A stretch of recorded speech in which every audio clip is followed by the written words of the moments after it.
Il y a un pays où des millions de gens bossent plus de 12 heures par jour, pour moins de 3 $, pour faire les fringues que tu portes en ce moment. Un endroit où dormir à 10 dans une chambre est vu comme un privilège. Parce que pour beaucoup, la seule option est de vivre parmi les ordures et les eaux usées. Un pays où les rivières prennent la couleur des vêtements à la mode dans le monde. Et où un homme peut avoir jusqu'à 4 femmes, s'il peut les payer. Un territoire né après l'une des pires catastrophes naturelles de l'histoire, avec des mangroves si dangereuses que ceux qui y vivent portent un masque sur la nuque, parce qu'un prédateur mortel les attaque par derrière. Ce pays existe, et il s'appelle le Bangladesh. Installe-toi confortablement, ouvre grand les yeux et clique sur « J'aime ». Car dans cette nouvelle vidéo de Monde sans censure, on voyage dans ce que beaucoup considèrent comme le pays le plus sale du monde. C'est parti. Dans l'un des coins les plus denses et les plus vulnérables de la planète se dresse un jeune pays, né entre l'eau et la perte. Un territoire capable de nourrir des millions de personnes et de tout détruire en quelques heures. Pour certains, un paradis fertile. Pour d'autres, un véritable enfer sur Terre. Le Bangladesh est l'un des plus jeunes pays du monde, puisqu'il est né il y a seulement quelques décennies. Mais il n'est pas né d'un accord diplomatique ni d'une transition négociée, mais d'une catastrophe qui a changé le destin de millions de personnes en quelques heures. Tout a commencé le 13 novembre 1970, lorsque, dans les eaux chaudes du golfe du Bengale, un cyclone a commencé à se former, qui allait entrer dans l'histoire sous le nom de cyclone Bola. Ce n'était pas la première tempête à frapper cette région, habituée depuis toujours à la fureur du climat. Mais cette nuit-là, le vent et la mer n'ont laissé aucune place à la routine ni à l'espoir. Ce qui a suivi a été l'une des catastrophes naturelles les plus meurtrières du XXe siècle. On estime qu'entre 300 000 et 500 000 personnes ont perdu la vie dans cette catastrophe. Des villages entiers ont disparu sous les eaux. Des familles entières ont été balayées sans prévenir. Le delta du Gange, l'une des régions les plus fertiles de la planète, et berceau de ce qui est aujourd'hui le Bangladesh, s'est transformé en un paysage de destruction et de silence. Mais le vent n'était pas le seul responsable. À cette époque, le Bangladesh n'était pas encore le Bangladesh. Il faisait partie du Pakistan, un jeune pays qui, après la partition de l'Inde britannique, avait été divisé en 2 territoires séparés par des milliers de kilomètres. Le Pakistan occidental et le Pakistan oriental, ce dernier étant ce que nous connaissons aujourd'hui sous le nom de Bangladesh. Bien qu'ils partageaient la même religion, la distance géographique, culturelle et économique était évidente. Pendant des années, de nombreux habitants de l'Est avaient eu le sentiment que le pouvoir et les ressources étaient concentrés dans la partie occidentale du pays, tandis que le Pakistan oriental était relégué au second plan. Lorsque le cyclone a dévasté le delta, la réponse du gouvernement central, situé au Pakistan occidental, a été perçue comme lente, lointaine et profondément négligente. Non seulement l'aide immédiate a fait défaut, mais aussi la présence et la sensibilité. Et ce sentiment d'abandon a ravivé une blessure qui était ouverte depuis longtemps. C'est pourquoi le cyclone Bola n'a pas seulement détruit des villages. Il a détruit la patience d'un peuple qui se sentait déjà ignoré. Après la catastrophe, l'Est du Pakistan s'est clairement exprimé dans les urnes. La majorité a choisi un projet qui revendiquait l'autonomie, la justice et la reconnaissance. Mais cette volonté n'a pas été respectée. Le sentiment d'abandon s'est transformé en indignation, et l'indignation en un affrontement très violent et meurtrier.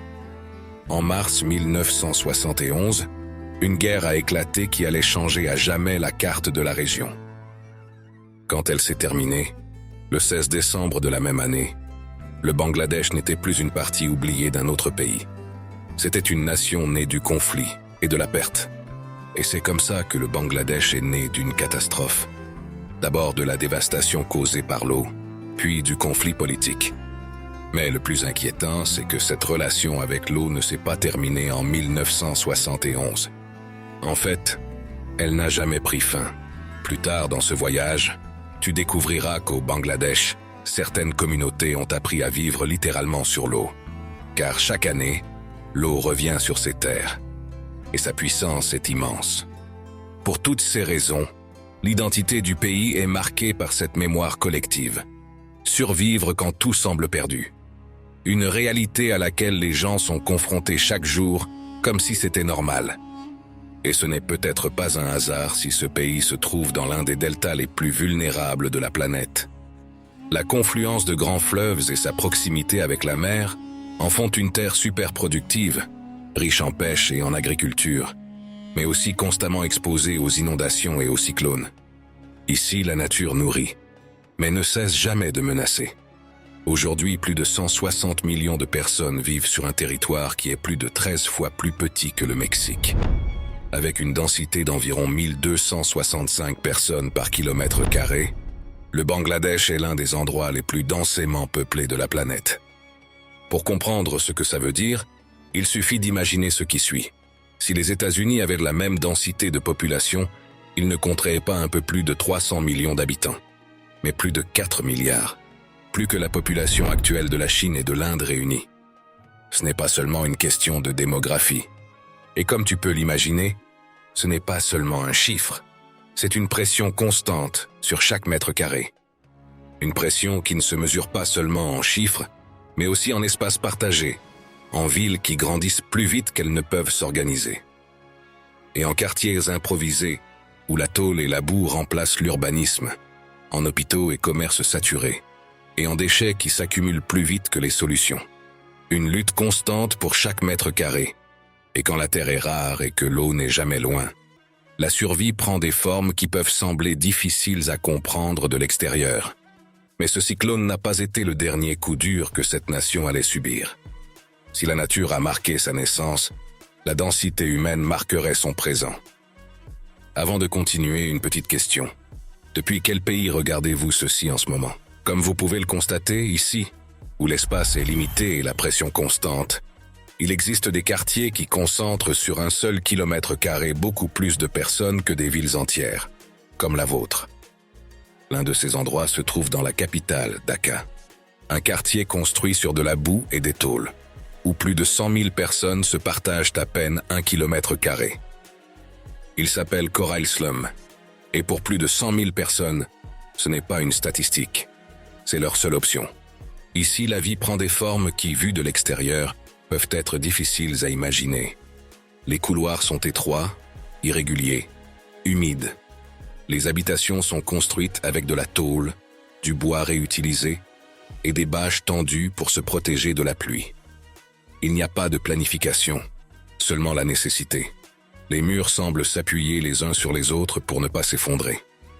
Une seule pièce peut accueillir 10 personnes, voire plus.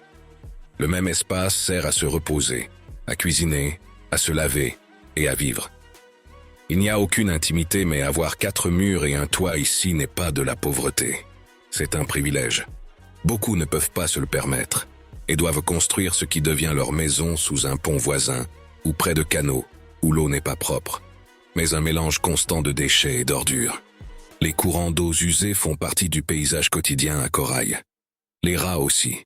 L'odeur est permanente. Pas toujours insupportable, mais constante. Comme pour rappeler que cet endroit n'a jamais été conçu pour accueillir autant de vie. Dans cet environnement, beaucoup de gens survivent avec moins d'$1 par jour. La marge avec laquelle ils doivent choisir entre la nourriture, le transport ou la vie. Dans des endroits comme celui-ci, la nourriture de rue est une constante. De petits étals improvisés proposent du riz, des fritures ou du poisson sur des tables ou des poêles métalliques exposés à la poussière, aux insectes, à la fumée et à la saleté constante. Mais pour ceux qui vivent ici, c'est tout simplement ce qu'il y a. Côtoyer les déchets, la boue et les eaux polluées, c'est le quotidien. Les enfants jouent dans des couloirs où le sol change avec la pluie. Les familles s'adaptent, elles s'ajustent, elles résistent. Et pourtant, même ici, il y a de l'organisation. Des petits commerces, des réseaux d'entraide informels, l'électricité branchée de manière improvisée, la vie qui se fraye un chemin entre les câbles emmêlés et les toits en tôle. Tout ça, c'est en grande partie parce qu'à Corail, la densité est tellement extrême qu'il y a plus de 100 000 personnes sur à peine 1 kilomètre carré. En proportion, ce serait comme si plus de 700 personnes vivaient en permanence sur un terrain de foot. Si une ville comme New York avait la même densité que ce quartier, il n'y aurait pas 8 millions de personnes qui y vivraient. mais près de 78 millions. Comme tu peux le comprendre, il ne s'agit pas seulement de surpeuplement. C'est un mode de vie comprimé à l'extrême. Et pourtant, Koraï n'est pas l'endroit le plus difficile du pays. Il y a des endroits où il n'y a même pas de sol. Et nous les verrons dans quelques minutes. Si cette réalité t'a marqué, laisse-nous un bon like. C'est le meilleur soutien pour que nous puissions continuer à vous raconter ces histoires. Au Bangladesh, la pression peut être étouffante. Ici, dans de nombreux quartiers, la vie se déroule à la limite du possible. Et pourtant, dans ce même pays, la loi autorise un homme à épouser jusqu'à 4 femmes. Une tradition qui perdure, même si l'État a commencé à mettre en place des mécanismes économiques pour la limiter. Car ici, chaque épouse supplémentaire signifie un prix plus élevé. Nous comprendrons plus tard comment ce système fonctionne et pourquoi il existe. Le quartier de Koraï n'est pas une exception. C'est la conséquence visible d'un pays où l'espace est devenu la ressource la plus rare. Et quand des millions de personnes vivent ainsi, la question n'est pas seulement de savoir comment elles survivent, mais qui soutient l'économie qui fait tourner le reste du pays. La réponse n'est pas très loin de toi. Tu la portes sûrement sur toi. La réponse se trouve dans les vêtements. Tout le monde ne le sait peut-être pas, mais le Bangladesh est l'un des plus grands exportateurs de vêtements au monde. T-shirts, pantalons, robes, vestes. Des vêtements qui parcourent des milliers de kilomètres avant d'arriver dans des vitrines lumineuses et des magasins climatisés. Ici, l'industrie textile n'est pas un secteur comme les autres. C'est le cœur économique du pays. Des millions de personnes travaillent dans des usines où les journées dépassent facilement les 12 heures. Mais malgré ça, leur salaire minimum est d'environ 90 $ par mois, en monnaie internationale. Ce n'est pas un chiffre impressionnant. Mais pour beaucoup de travailleurs qui viennent de quartiers comme Koraï ou de régions agricoles où les revenus sont irréguliers et souvent plus faibles, ce salaire représente quelque chose qu'ils n'ont pas toujours eu. La stabilité. Ce n'est pas la prospérité. C'est la survie industrialisée. La plupart travaillent dans des bâtiments gris alignés dans des zones industrielles qui s'étendent à la périphérie de Dhaka, la capitale, et d'autres villes. Là, des milliers d'hommes et de femmes cousent, coupent et créent des vêtements destinés aux marchés étrangers. Le t-shirt que tu portes a probablement été fabriqué ici. L'économie du pays dépend en grande partie de ce secteur. La main-d'œuvre est compétitive, les coûts sont bas, et la production est attrayante pour les marques internationales qui externalisent ici une grande partie de leur processus. Vu de l'extérieur, le système semble efficace. Il produit rapidement. Il produit beaucoup. Il produit à bas prix. Il fonctionne. Mais aucun système ne fonctionne sans un coût.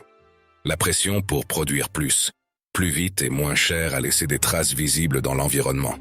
Les déchets industriels, en particulier les colorants textiles, finissent souvent dans les rivières voisines. L'une d'entre elles est la rivière Buriganga. Pendant des décennies, cette rivière a reçu des rejets directs provenant d'usines et de tanneries. Le résultat n'est pas toujours invisible. Certains jours, l'eau est bleue. D'autres, elle est rouge foncé. Parfois, elle est presque noire. La couleur ne dépend pas du temps, mais de la demande du marché. C'est pourquoi cette rivière change de couleur en fonction de la teinte à la mode en Occident. Les gens qui vivent à proximité continuent d'utiliser cette eau pour leurs activités quotidiennes. Pas toujours parce qu'ils le veulent, mais parce qu'ils n'ont pas vraiment d'autre choix. Le contraste est difficile à ignorer. Des vêtements propres, parfaitement pliés, étiquetés avec des marques reconnaissables, et une rivière dont la surface reflète le coût environnemental de cette propreté. Un pays capable de devenir l'usine du monde, et en même temps, l'un des territoires les plus vulnérables à ses propres conséquences industrielles. C'est pourquoi, tandis que les rivières absorbent la couleur de la saison, des millions de personnes continuent à coudre en silence. Le lien peut sembler lointain, mais les décisions prises dans un centre commercial à des milliers de kilomètres peuvent finir par se refléter dans l'eau d'une rivière comme celle-ci. La question est simple. Continueriez-vous à acheter de la même manière? Ou quelque chose changerait-il après avoir appris cela? Mais le Bangladesh n'est pas seulement une industrie, ni des rivières teintées par la saison. Ce pays est situé dans l'une des régions les plus riches en biodiversité de la planète. La rencontre de grandes rivières, les sédiments qu'elles transportent depuis l'Himalaya et la proximité constante de la mer ont créé une terre fertile, luxuriante, presque débordante de vie. À l'extrême sud se trouve Cox's Bazar, une bande de sable qui s'étend sur plus de 120 km face au golfe du Bengale. Elle est considérée comme la plus longue plage naturelle continue au monde. Ici, l'eau est bleue, le sable est doré. Les familles se promènent au coucher du soleil et l'horizon semble exempt de toute ombre industrielle. Le contraste est difficile à ignorer. De l'eau sombre d'un fleuve urbain à la mer ouverte et infinie. Mais la beauté au Bangladesh n'est jamais seule. À l'ouest de cette côte commence la plus grande forêt de mangroves de la planète, les Sundarbans. Un enchevêtrement de racines émergeant de l'eau saumâtre, de canaux étroits et de végétation dense où la terre et la mer se confondent. C'est un écosystème extraordinaire, et aussi l'un des plus imprévisibles. C'est là que vit le tigre du Bengale, pas comme symbole touristique, comme une présence réelle. Les travailleurs qui s'aventurent dans la mangrove, pêcheurs, cueilleurs de miel ou de bois, portent des masques humains placés sur la nuque, pas par tradition, mais par stratégie de survie. Le tigre attaque généralement par derrière. Le masque vise à donner l'illusion que l'homme regarde dans les deux directions. Mais ça ne marche pas toujours. Chaque année, des attaques sont signalées. Certains reviennent blessés, d'autres ne reviennent pas. Et pourtant, ils retournent dans la forêt. Parce que la mangrove nourrit. Elle fournit des ressources. Elle fait vivre des communautés entières. Ici, la nature est généreuse et exigeante. Laisse-nous te faire réfléchir un instant. Oserais-tu entrer dans un endroit où le danger peut surgir à tout moment, par derrière, sans prévenir? Tu connais des endroits comme ça? Réfléchis-y un instant. Et si la mangrove représente le côté sauvage de la nature, la côte offre un autre paysage tout aussi impressionnant. Sur les plages de Chittagong, l'horizon n'est pas marqué par des palmiers, mais par des coques rouillées. Les géants de la mer s'échouent ici pour être démantelés sous le soleil. L'un après l'autre, c'est l'un des plus grands cimetières de bateaux au monde. Des pétroliers géants et des cargos rouillés s'échouent délibérément sur le sable pour être démontés pièce par pièce. Pas par des machines sophistiquées, par des hommes. Des travailleurs qui coupent de l'acier sous le soleil, souvent sans protection adéquate, exposés au gaz, aux métaux lourds et au risque constant d'effondrement ou d'explosion. C'est considéré comme l'un des métiers les plus dangereux de la planète. Ici, on ne recycle pas seulement de l'acier. On risque sa vie tous les jours. Car même s'ils risquent leur vie dans des endroits comme le cimetière de bateaux, pour des milliers de familles, ce risque quotidien représente une source de revenus. Des revenus qui font vivre de nombreuses familles dans un pays où la structure familiale reste complexe et parfois difficile à comprendre de l'extérieur. Et au milieu de cette pression économique constante, il existe une tradition qui, vue de l'extérieur, semble impossible, mais qui reste légale. Car au Bangladesh, la loi autorise un homme à épouser jusqu'à 4 femmes, mais pas sans condition. Au Bangladesh, où la majorité de la population est musulmane, la loi islamique autorise un homme à épouser jusqu'à 4 femmes, à condition qu'il puisse les traiter de manière égale et garantir leur subsistance. Ce n'est pas une pratique courante dans les villes modernes, mais elle existe, et elle est légale dans ce cadre religieux. Cependant, le droit civil introduit des nuances. Dans la capitale, les autorités municipales ont fixé des taxes économiques qui augmentent à chaque mariage supplémentaire. La première épouse implique un coût symbolique. La deuxième augmente considérablement le montant. La troisième et la quatrième impliquent des montants beaucoup plus élevés.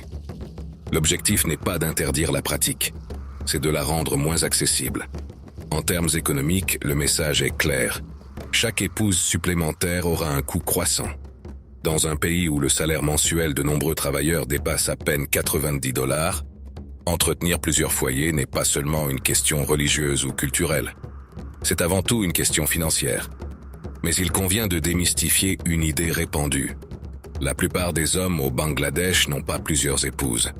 La pratique est légale dans le cadre islamique, mais elle est minoritaire dans la réalité urbaine contemporaine. Ceux qui optent pour des mariages multiples se trouvent généralement dans des contextes ruraux, des environnements conservateurs ou des situations familiales spécifiques. Dans certains cas, les hommes disposant de ressources économiques plus importantes peuvent assumer cette responsabilité. Dans d'autres, la décision répond à des accords familiaux traditionnels au veuvage ou à des dynamiques sociales propres à certaines communautés. Dans la plupart des cas, il ne s'agit pas d'un luxe ostentatoire. C'est une structure familiale différente. Et toi, aimerais-tu avoir 4 épouses ou 4 maris? On imagine que cela ne doit pas être facile. Les femmes qui font partie de ces mariages vivent des réalités très différentes. Certaines partagent le même foyer, d'autres vivent dans des maisons séparées. La loi religieuse exige l'égalité de traitement et de subsistance. Mais dans la pratique, cet équilibre n'est pas toujours facile à atteindre. Dans les grandes villes, cette pratique est de moins en moins courante. Beaucoup de femmes étudient, travaillent et prennent leurs propres décisions. La vie urbaine a changé les règles du jeu. Dans les villages et les zones rurales, en revanche, les traditions continuent d'avoir plus de poids. Là-bas, le mariage multiple peut être considéré comme quelque chose de plus normal au sein de certaines communautés. Le Bangladesh n'est pas un pays où tout le monde pense pareil. Il y a des jeunes qui regardent vers l'avenir, des familles qui gardent les anciennes coutumes et des gens qui vivent entre les deux mondes. C'est pour ça que le système de taxes ne cherche pas à interdire la tradition. Il cherche à lui mettre une limite pratique. Parce que quand c'est déjà dur de gérer un seul foyer, en gérer plusieurs n'est plus juste une question de culture, mais devient un défi économique. La religion autorise jusqu'à 4 épouses. L'économie, pour la plupart, n'en autorise qu'une seule. Et entre ces deux forces, des millions de familles prennent des décisions qui peuvent sembler difficiles à comprendre de l'extérieur. Et c'est peut-être le mot qui définit le mieux le Bangladesh. La recherche de son équilibre. Un pays né d'une catastrophe et qui continue chaque année à faire face à des inondations et des tempêtes. Un territoire où la terre est fertile, mais instable. Où l'économie se développe rapidement en Asie du Sud, tandis que des millions de personnes continuent de vivre dans des conditions précaires. Ces dernières années, il y a une bonne nouvelle, puisque le Bangladesh figure parmi les économies à la croissance la plus rapide de la région. De nouvelles infrastructures, l'industrie d'exportation, les progrès en matière de microcrédit et le développement social ont changé le paysage dans de nombreuses villes.